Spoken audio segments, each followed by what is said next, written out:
ओम हर हर महादेव। आप सभी भक्तजन कैसे हैं? हमको आशा है कि हमारी माता रानी की कृपा से, हमारे शिव जी की कृपा से आप सभी लोग अच्छे ही होंगे। आज मैं अश्विनी मास के कृष्ण पक्ष की एकादशी व्रत कथा सुनाने जा रही हूँ। जो इस कथा को श्रवण करता है उसे मनवांछित फल की प्राप्ति होती है, मोक्ष की प्राप्ति होती है, धन दौलत की प्राप्ति, सुख समृद्धि प्राप्त होता है। तो अभी यह व्रत करते हो तो कथा अवश्य सुनिए। यदि व्रत नहीं करते हैं तो भी आप कथा सुनेंगे तो उतना ही फल मिलेगा जितना कि व्रत करने का फल प्राप्त होता है। कथा शुरू से करने से पहले आपसे अनुरोध है कि आप हमारे चैनल पे यदि नए हैं तो कृपया करके लाइक करिए, सब्सक्राइब करिए, शेयर करिए, जिससे कि आपको भी उसका फल प्राप्त हो सके। तो आइए हम लोग कथा की ओर चलते हैं।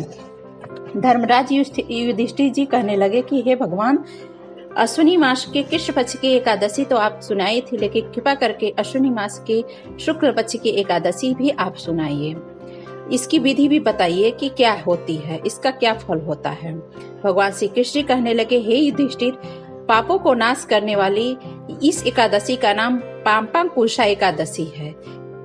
यह एकादशी मनुष्य को मनवांछित फल देकर स्वर्ग को प्राप्त करने वाली एकादशी है। मनुष्य को बहुत दिनों तक कठोर तपस्या से जो फल मिलता है वह फल भगवान गरुड़ध्वज को नमस्कार करने से प्राप्त हो जाता है। जो मनुष्य अज्ञानवश अनेक प्रकार पाप करते हैं परंतु हरि को नमस्कार करते हैं, वे भी नरक को त्याग कर मोक्ष की प्राप्ति हो जाती है। विष्णु के नाम के कीर्तन मात्र से संसार के सभी तीर्थों के पूर्ण फल प्राप्त होते हैं। जो मनुष्य सारंग धनुधारी भगवान विष्णु के शरण में जाते हैं उन्हें कभी भी यम यातना भोगनी नहीं पड़ती है। जो मनुष्य वैष्णव होकर शिव और शैव होकर विष्णु की निंदा करते हैं वे अवश्य नरक वासी होते हैं। सहस्त्र वाजपेयी और अश्वमेघ यज्ञों से जो फल प्राप्त होता है वह एकादशी व्रत करने से प्राप्त होता है। 16वें भाग के बराबर भी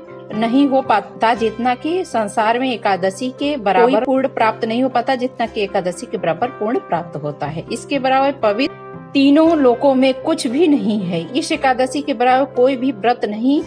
जब तक मनुष्य पद्मनाथ की भगवान का व्रत नहीं करते तब तक उनकी देह में पाप के वास रहते हैं। हे राजेंद्र, यह एकादशी स्वर्ग, मोक्ष, आरोग्य, सुख, सुंदर स्त्री तथा अन्य और धन देने वाली होती है। एकादशी के व्रत के बराबर गंगा, गया, काशी, कुरुक्षेत्र और पुष्कर भी पूर्णवान नहीं है।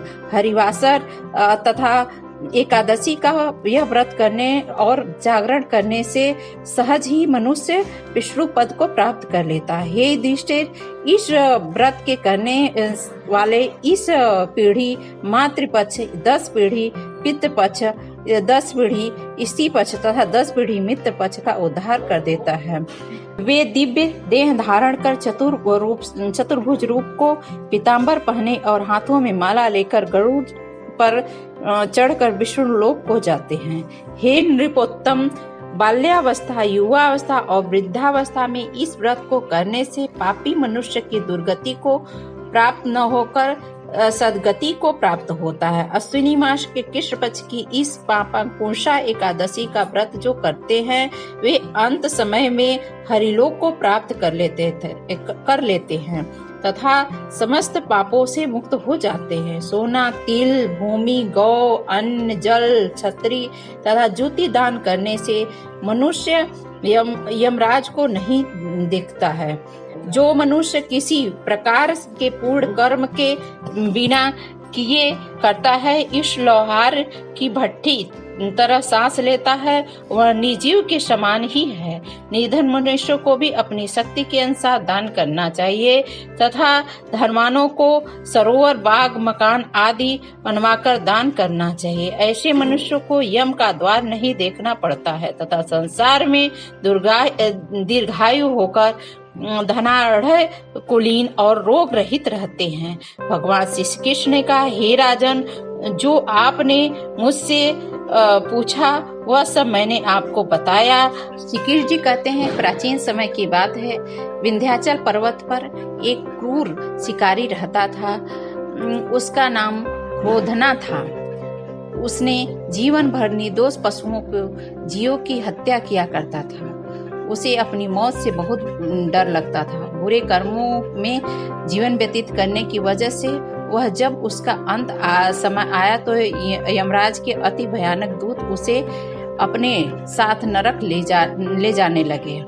तब जब उसे दूत देखने गए, उसका अंत करीब आ गया, तब वो ऋषि अंगारा के आश्रम पहुंचा। वहां जाकर उसने ऋषि से प्रार्थना की कि आप मेरी सहायता कीजिए। तब ऋषि अंगारा ने उससे कहा कि पहले तुम यह संकल्प कर लो कि तुम श्री हरि की शरण में हो और अश्विनी मास के शुक्ल पक्ष की एकादशी तिथि का व्रत करो।